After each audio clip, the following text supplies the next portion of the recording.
Hey, what's going on, everybody? It's Luke Beller. So I want to talk about the Kansas City Chiefs now that they no longer have Tyreek Hill. Of course, with Tyreek Hill being traded to the Miami Dolphins for lots and lots of draft capital.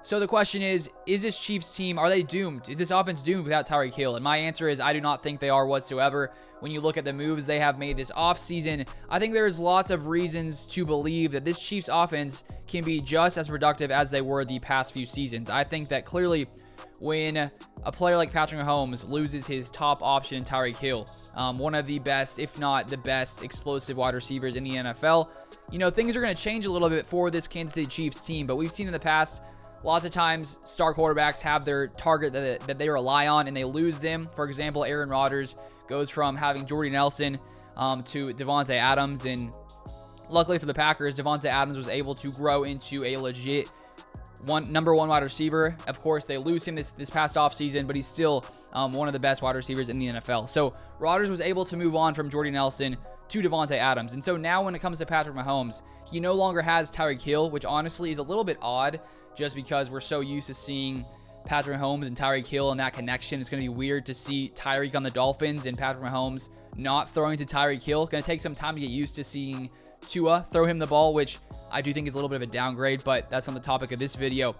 But when we look at what the Chiefs did this offseason, they made a few different moves that I think has enabled them to they're going to be able to keep the same success they had last year, even though they no longer have Tyreek Hill. So the two biggest moves, we have first off adding Marquez Valdes-Scantling, who was on the Packers for the past few seasons, a legit deep threat in the NFL, one of the best deep threats in the NFL. Last year, 2021, averaged 16.5 yards per reception. And when Marquez Valdes-Scantling was on the Packers, he just gave the Packers offense that ability to stretch the field when defenses were out there because of his speed. I think he runs like a 4.3740. Because of his speed, you have to account for him at all times. And so even though MVS doesn't have the same overall skill set as a Tyreek Hill, he does have that ability to break away deep and has that speed to burn guys consistently. And so I think he fills that aspect of Tyreek Hill's game. Then you move on to another player. We have Juju Smith-Schuster, who I think is going to be more used as the underneath guy. Played in the slot 82.2% of the time. 7th most red zone targets in 2020. And while Marquez Valdes-Scantling averages 16.5 yards per reception, Juju Smith-Schuster averages just 8.6 yards per reception. So he's going to be more of the underneath guy, more of a possession receiver. And so I think those two players basically fill that role of Tyreek Hill. Even though you don't have one explosive, crazy, legit wide receiver like a Tyreek, you sort of fill that hole with two guys and you get them for a little bit cheaper overall.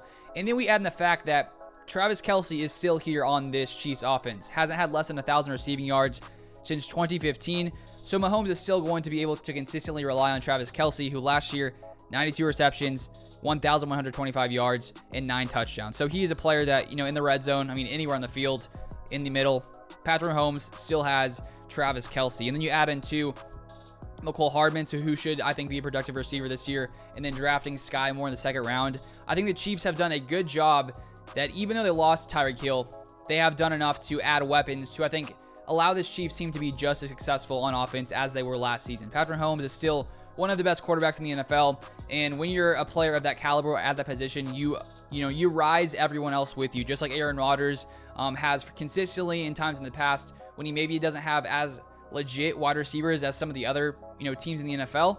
He's been able to bring them up to his level, and so I think that's going to happen with Patrick Mahomes as well coming into this season. And if we take a look last year, there was a period of time where the Chiefs offense was struggling and it sort of seemed like, okay, what's going wrong here? Patrick Mahomes is throwing more interceptions than usual, but they still finish as the 4th best scoring offense in the NFL. So because Patrick Mahomes is still here and they have lots of receiving talent on this roster, I think the Chiefs are going to be just fine. So those are my thoughts on this Chiefs situation. Let me know your thoughts in the comments down below. And if you want to see more NFL content like this, feel free to subscribe to the channel, turn on the notifications, and feel free to comment any other topics you want me to discuss. I will take a look at the comments and maybe make some videos like that. So let me know in the comments down below. But that's going to be it for this one, and I'll see you guys next time.